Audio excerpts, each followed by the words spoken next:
Shalom, j'espère que vous allez bien avec la grâce de Dieu. Bienvenue dans ce petit podcast particulier où nous allons entendre une femme formidable, une femme courageuse et vous allez découvrir petit à petit son histoire. Et puis tout au long aussi de cette nouvelle rubrique en tchèque coco. Voilà, mais je vous en dis pas plus. On va prendre le temps de découvrir tout ça ensemble. Mais avant tout, Mylène, comment vas-tu? Alors, je peux dire que je vais bien. Je vais bien, grâce à Dieu. Voilà. Mes filles et moi, nous allons bien.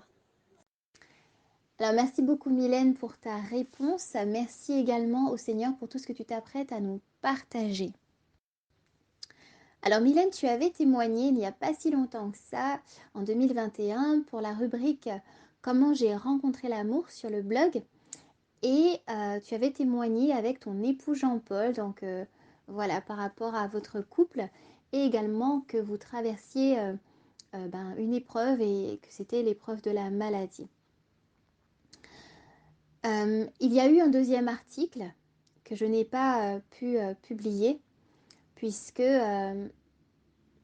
voilà, au moment où je m'apprêtais en fait à le publier, Jean-Paul a rejoint la maison du Père. Et, euh, Et voilà, il fallait vivre ce moment de deuil, hein, et nous continuons à le vivre, euh, puisque je crois que la vie de Jean-Paul a touché la vie de beaucoup de personnes. C'était très important, et c'est encore important, hein, de faire vivre, j'ai envie de dire, ça, justement, cette foi et cette force que le Seigneur lui donnait, plus la maladie avançait finalement. Voilà, il a vraiment été une personne qui, plus finalement le corps s'éteignait, mais je crois que plus son âme brillait. Et, et c'est pour cela que nous sommes là aujourd'hui, Mylène, hein, toutes les deux. C'est vraiment afin de pouvoir à la fois rendre hommage à Jean-Paul, mais également de pouvoir continuer cet héritage qu'il t'a laissé, qu'il a laissé à tes filles également, c'est de témoigner de l'amour de Dieu, de témoigner de l'espérance du ciel. Alors bien sûr, hein, nous allons publier cet article, voilà, quand le Seigneur permettra, hein, que ce soit voilà, le moment de le publier.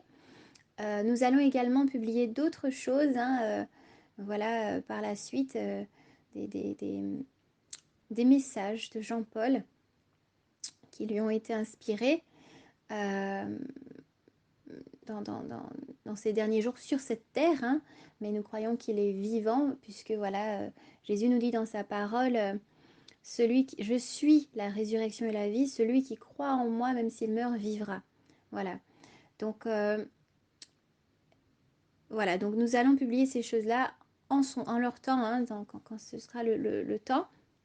Mais aujourd'hui, il y a d'abord donc quelques questions que j'aimerais te poser, Mylène, comme voilà, comment vas-tu euh, après avoir vécu tout ça? Voilà. Parce que c'est vrai que je t'ai posé une première question, comment vas-tu aujourd'hui?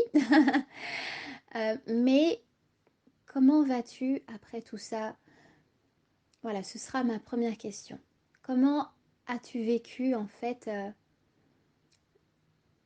eh bien, la perte en fait de ta moitié? Voilà. Comment également réussis-tu du coup à aller de l'avant malgré tout? Comment est-ce que tu arrives à voilà, te lever le matin? Est-ce qu'il y a des moments justement où tu as peut-être pas envie de te lever? Voilà, si jamais tu souhaites partager cela avec bien les personnes, n'hésite pas. Voilà, peut-être qu'il y a une âme aujourd'hui qui, qui, qui souhaite entendre justement comment tu as fait, comment tu fais justement chaque jour pour pouvoir garder la tête hors de l'eau. Voilà, comment fais-tu en fait pour pouvoir vivre après la perte d'un être cher et particulièrement du coup bien celui qui a passé mais des années avec toi. Je peux dire effectivement que au-delà de la douleur en fait de cette situation, hein, de cette épreuve, carrément, je dois dire qu'on s'est révélé mutuellement l'un à l'autre. Mais je crois que la personne qui a été le plus épatée, c'est moi, face à cette force, cette détermination. Quant à l'annonce du verdict, qui me sort avec les yeux bien déterminés et tout, redressés sur son lit, il me dit qu'ils peuvent dire ce qu'ils veulent. Moi, je vais me battre comme un lion. Voilà. C'est d'ailleurs la symbolique du lion hein, qui détermine JP. Ça a été longtemps l'image de son profil. Hein. Et chez nous, ne serait-ce qu'en termes de déco ou autre, c'est une image, je pense, qui restera une marque en fait de sa présence dans notre famille, dans notre foyer. Et je dois dire que dès le début, en fait, cette détermination, cette force, je pense, lui est venue tout simplement de notre Seigneur, que nous avons demandé dès le départ de venir avec nous dans cette épreuve qui a été vraiment, vraiment un coup de massue sur la tête, mais que nous avons vraiment vécu je dirais, à un autre niveau. Parce qu'à chaque fois que la chair nous rappelait à une réalité, nous poussant à vouloir nous plaindre de la situation ou à nous morfondre carrément, ben en fait, tout cela a été transformé parce qu'à chaque fois, j'avais cette petite phrase qui me montait au cœur. Je gardais les yeux fixés sur Jésus. Voilà, il nous a permis de vivre cette épreuve vraiment dans l'espérance et dans une confiance qu'on voulait forte au fur et à mesure de tout ce qu'on pouvait nous dire et tout ce qu'on voyait. Et surtout quand on voyait hein, que son corps s'affaiblissait et tout, mais il y avait toujours les mots qui montaient pour pouvoir repartir motivé et confiant. Alors comment je vais après tout ça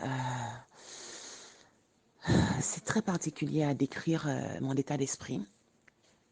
Mais j'ai envie de te dire que c'est la continuité de tout, de cette épreuve, de tout. Je vais bien. Même si effectivement, il y a des moments de grande douleur, il y a des moments d'interrogation, il y a des moments de sidération. Hein. Voilà, se dire du jour au lendemain, on n'était pas prêt à ça, hein, clairement. Élever seul 2 enfants, à faire vivre une famille, hein, à se retrouver à la tête réellement et toute seule, hein, complètement à la tête d'une famille. Hein, même si je reste persuadée que d'une manière ou d'une autre, JP est là et il fait ce qu'il faut, voilà, pour maintenir notre famille à flot. Et nous ne sommes pas seuls, voilà, je crois que c'est ma phrase fétiche. Hein. Et nous allons bien. Il y a des moments de flou, il y a des moments de douleur, mais le dialogue est ouvert à la maison, donc les filles et moi, nous en parlons quand c'est difficile. Ça se traduit d'une certaine façon pour Casey, notre aînée. Et pour Timéa, c'est beaucoup dans la réserve, dans la pudeur. Hein. Alors, je ne pense pas qu'il y ait un mode d'emploi ou voilà. En tout cas, pour ma part, c'est très difficile de vivre sans un être cher. Voilà. Il ne faut pas se voiler la face, c'est une réalité qui fait que, voilà, c'est très, très difficile. Mais l'avantage que j'ai envie de dire, c'est que durant cette épreuve, comme on avait appris à vivre au jour le jour, j'avais du mal à me projeter sur le long terme. Donc, je continue à faire comme ça. Voilà, au jour le jour. Chaque jour, on fait ce qu'il y a à faire, on essaie de continuer à s'ancrer, de continuer à faire confiance. Et comme ça, on marche, enfin, on avance petit à petit, sans se mettre la pression, quoi, en fait. Parce que parce que ça m'arrive des fois, si on commence à visualiser, voilà, dans 10 ans, dans 5 ans, etc., à tel moment, qu'est-ce qu'on va faire et tout, non, là, ce sera panique à bord. Donc, le plus important, et d'ailleurs, c'est préconisé dans la parole, hein, vivre l'instant présent, ne pas se soucier de l'avenir, vivre l'instant présent que je vis avec mon Dieu, mon Sauveur. Voilà. Eh bien, merci Mylène vraiment pour ce témoignage et je crois qu'au fil du temps, au fil donc de cette nouvelle rubrique hein, qui va sortir, voilà, tu vas nous partager les choses aussi selon l'Esprit du Seigneur en leur temps. Voilà, c'est... Des fois, on ne peut pas tout recevoir tout de suite. Hein. Il faut pouvoir prendre le temps d'entendre, de digérer, etc., etc. Voilà, donc nous allons passer donc à la deuxième partie qui est eh bien, la présentation donc, de Antje Coco. Mylène, voilà, nous avons pu échanger autour voilà, de la question des couples, etc. Et tu m'as toujours parlé de cet appel justement qu'il y avait dans ton cœur et du vivant de Jean-Paul hein, aussi, du coup, voilà, de cet appel en fait à vouloir partager voilà, sur des choses concernant le couple, parce que je crois vraiment que tu as eu cet appel voilà, depuis quelque temps déjà à servir le Seigneur en aidant les couples. Et tu me l'as confirmé encore, voilà, il n'y a pas si longtemps. Et bien que oui, cet appel est vraiment profond dans ton cœur, que ton cœur brûle en fait pour cela, pour pouvoir aider les couples et notamment ceux qui sont en difficulté, qui pensent au divorce. Et, euh, et donc, quel, quel est, est-ce que tu peux nous dire en fait, quel est ce nom en Coco? Pourquoi avoir choisi déjà ce nom? Et quel est cet appel? Est-ce que tu peux nous en parler un petit peu de, voilà, de pourquoi en Coco, de ton appel, comment cet appel est venu? Voilà, est-ce que c'est venu seul? Est-ce que c'est venu du coup avec Jean-Paul? Est-ce que voilà, qu'est-ce qui fait en fait qui a eu cet appel dans ton cœur, si tu peux nous en parler voilà, qu'est-ce qui brûle en fait en toi? Ce que tu souhaites partager? En fait, honnêtement, Antje Coco m'est venu une fois comme ça. Il me semble bien que c'était après une discussion avec toi, en plus, ma sœur. J'étais en train de réfléchir à certaines choses. Et j'ai voulu, en fait, trouver une cible qui représenterait le couple, mais le couple seul. C'est pas qu'on veuille enlever les enfants, voilà, si les couples ont déjà les enfants, la famille, etc., c'est pas ça. Mais j'ai voulu resituer le couple au cœur de la famille, puisque sans le couple, il n'y a pas de famille. Parce que il me semblait que c'est là justement qu'il fallait opérer à la source, au centre même de l'humanité. Comme Adam et Ève, comme le projet divin, hein, c'est clair et net que le Seigneur a fait d'abord lui ce vœu-là, cette démarche-là. Moi, j'invente rien. Et il a voulu justement confier l'humanité à Adam et Ève. Donc un homme et une femme. Donc tout commence là. Et pour moi, Antje Coco, étant martiniquaise d'origine, c'est une formule que j'ai souvent, c'est une formule que j'ai souvent entendue utilisée par mes aînés et souvent relatée également dans les zouks. Hein. On sait très bien ce que le zouk reflète pour notre société. Hein. C'est vraiment une musique qui unit, donc une musique qui normalement est dansée entre deux partenaires proches, donc amoureux. Et donc du coup, Antje Coco pour moi, c'est venu, voilà, c'était naturel. Et en même temps, vouloir revendiquer effectivement ses origines antillaises, dans la mesure où je ne sais pas comment ça se passe sur la métropole, ça fait peu de temps que j'y vis, hein, ça fait que 5 ans, même si j'ai commencé mes études à Toulouse. Mais j'ai vu à une époque, en étant à la pastorale de la famille, hein, puisque j'ai eu cet appel de Père Crépin, mais ça a été mis en place finalement avec Père Moncontour, puisque Père Crépin avait été appelé ailleurs. Et quand en JP et moi, on avait mis en place cette pastorale avec d'autres couples, j'ai vu dès le départ, justement, que beaucoup de soucis, beaucoup de conflits familiaux naissaient justement de blessures dans les couples. Donc je me suis dit que la meilleure façon de répondre à pas mal de mots, mots AUX, hein, avec nos mots, M-O-T-S, mais il fallait déjà commencer par la source, donc le couple. Donc Antje Coco. Donc, pour être en check coco, il faut absolument que tout soit aplani, que tout soit clair et net. Et comme ça, on part sur de bonnes bases, quoi. Eh bien, merci Mylène, voilà, de nous avoir partagé vraiment cela. C'est vraiment incroyable hein, ce que le Seigneur fait à travers toi. Voilà, il y a vraiment ce feu. Hein. Moi, je peux, je peux vraiment. Alors, j'aime pas utiliser le mot sentir, mais oui, je peux sentir en fait qu'il y a ce feu. Pourtant, on n'est pas du tout dans le même pays. Hein.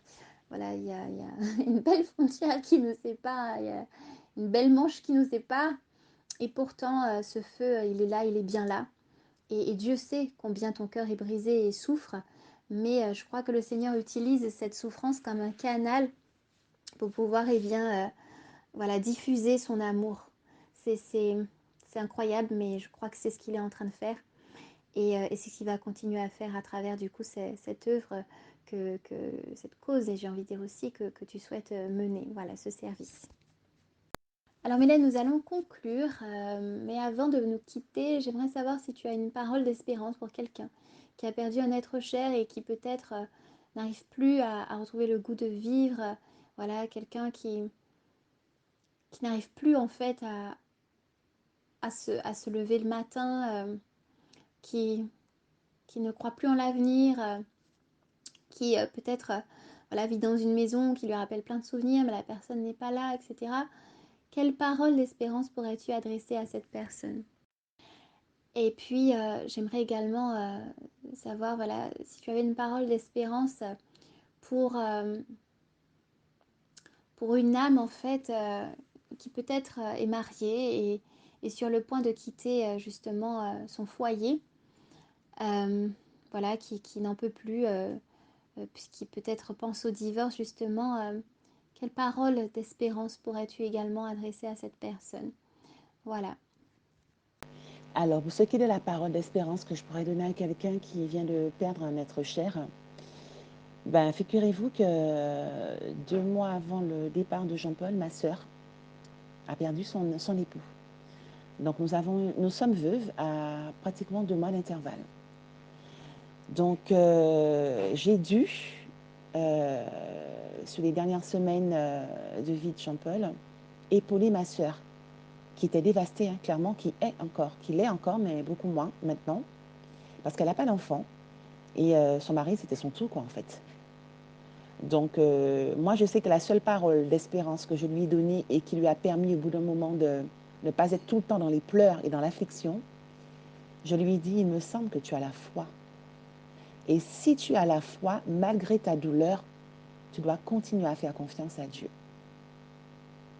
Et en fait, en lui disant ça, peut-être qu'en quelque part, moi également, je me préparais je continuais en tout cas à m'ancrer dans cette espérance, dans cette foi, puisque je sentais bien que les mois passaient et que la santé de JP ne se rétablissait pas forcément comme on le souhaitait, mais on continuait à prier, à se confier, à vraiment demeurer dans la confiance. Voilà, en tout cas, s'il y a une chose que je puis dire, c'est que la personne reste ouverte, qu'elle laisse son cœur ouvert à Dieu. Et Dieu fera, même si c'est dur, je ne le cache pas, nous ne sommes pas des super-héros, même si c'est dur.